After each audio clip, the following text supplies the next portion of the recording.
तिकडे नागपूरमध्ये अनिल देशमुख यांच्या विरोधात काही खास टिप्पणी करणारं एक भलं मोठं होर्डिंग लागलंय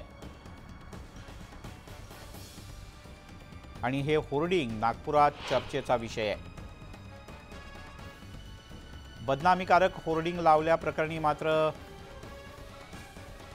देशमुख यांनी भाजपच्या विरोधात गुन्हा दाखल केलाय।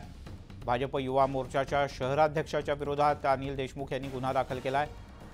राष्ट्रवादी काँग्रेसकडून याबद्दल औपचारिक तक्रार दाखल करण्यात आली होती आणि आता या होर्डिंगवरून काय नेमकी कारवाई होते हे पाहणं महत्त्वाचं आहे। उदय तिमांडे आपले प्रतिनिधी आपल्यासोबत आहेत। उदय, हेच ते होर्डिंग आहे जे आपण आता दृश्यांमध्ये दाखवतोय, नेमका काय कारणांनी गुन्हा दाखल झालाय? खरं तर हे होर्डिंग नागपूरच्या रामनगर चौकात काल भारतीय जनता युवा मोर्चाकडून लावण्यात आलं होतं आणि या होर्डिंग मध्ये जे आहे ते भ्रष्टाचार बुद्धी असा उल्लेख करत ब्लॅक बॅकग्राऊंडवर अनिल देशमुख यांचा फोटो लावण्यात आला होता आणि त्याच्यावर त्यांना तुरुंगातला सळाकी दाखवण्यात आलं होतं। त्यामुळे या होर्डिंगमुळे अनिल देशमुख यांची बदनामी झाली आणि या मुद्द्यावरून जे आहे ते राष्ट्रवादी युवक काँग्रेसकडून नागपूरच्या सीताबर्डी पोलीस स्टेशनमध्ये युवा मोर्चाचे जे शहराध्यक्ष आहे बादल राऊत त्यांच्या विरुद्ध तक्रार दाखल करण्यात आली होती आणि या प्रकरणात सीताबर्डी पोलिसांनी जे होर्डिंग लावणारे युवा मोर्चाचे कार्यकर्ते आहेत त्यांच्या विरोधात आणि ज्या एजन्सीचा तो होर्डिंग आहे त्याच्या विरोधात जे आहे ते गुन्हा दाखल केलेला आहे आणि होर्डिंग काढण्याच्या सूचना ज्या आहेत त्या होर्डिंग कंपनीला केलेला आहे। कुठेतरी ज्या पद्धतीने आता आरोप प्रत्यारोपांच्या फैरी अनिल देशमुख आणि देवेंद्र फडणवीस यांच्यामध्ये झाडल्या जात आहे 100 कोटीच्या वसुलीवरून, त्यानंतर आता हे सगळं प्रकरण होर्डिंग्सवर गेलं होतं आणि आता होर्डिंग्सवर युवा मोर्चांच्या कार्यकर्त्यांवर गुन्हे दाखल झालेले, त्यामुळे आता हे प्रकरण नेमकं कुठल्या ठिकाणी जाईल।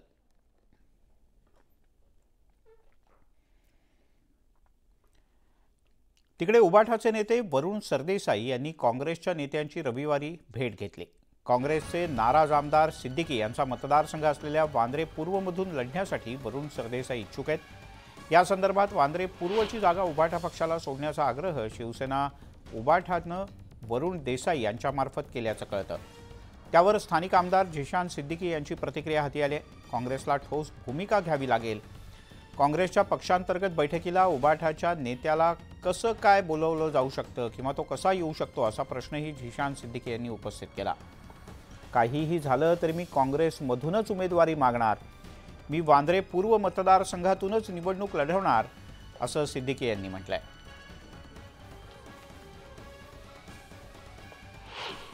ये गलत बात है, मेरा समर्थन नहीं, मुझे तो कोई मीटिंग में आमंत्रित भी नहीं किया गया था, तो मुझे बुलाया नहीं गया, शिवसेना उबट्टा के नेता को बुलाया गया। तो ये जो जनता है वो सब देख रही है कि जो अननेचुरल अलायंस हुआ है हमारा शिवसेना उबट्टा के साथ, ये बड़े लोग हैं, ये एसी होटल में मीटिंग लेते रहेंगे, ये इनका काम है, जनता को पता है उसकी को चूज करना है। कांग्रेस नहीं देती है तो जरूर लड़ने वाला हूँ। मैं कौन से पक्ष से लड़ने वाला हूँ वो तो मैं जनता के साथ जाऊंगा, जनता के बीच में जाऊंगा, जनता जो कहेगी वो करूंगा, मगर लड़ूंगा वांद्रे पूर्व से जरूर और वांद्रे पूर्व की जनता मेरे साथ है। मुझको ही चुनकर 2024 में वो विधानसभा जरूर भेजेगी। तिकडे बदलापूरच्या माणकिवली MIDCत रासायनिक कंपनीत एक मोठा स्फोट झाला। या स्फोटात सगळी कंपनी जळून खाक झाली।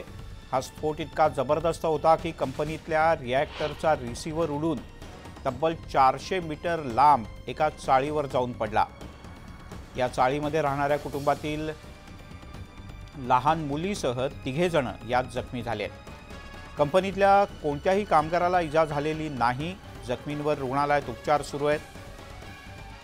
बदलापूरच्या माणकिवली MIDCत रेअर फार्मा नावाची कंपनी आहे। या कंपनीच्या रिॲक्टरमध्ये हा स्फोट झाला।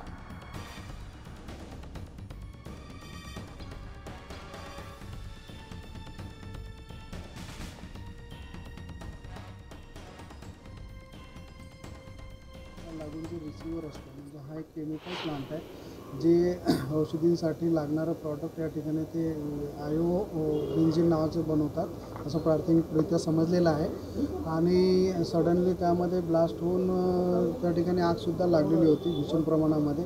कारण पाठीमागे आपण जे बघतो प्लास्टिकचे ड्रम आहे 200-200 लिटरचे, त्यामध्ये ज्वलनशील पदार्थ जे सॉल्व्हंट म्हणतो ना आपण ते या ठिकाणी मिथेनॉल होतं आणि अति ज्वलनशील असल्यामुळे प्रचंड पेट घेतलेला होता आणि 2-2.5 तासाच्या पूर्ण या ठिकाणी फोम वगैरे पावडर ABCचा वापर करून फोम प्रचंड प्रमाणामध्ये वापरून सदरची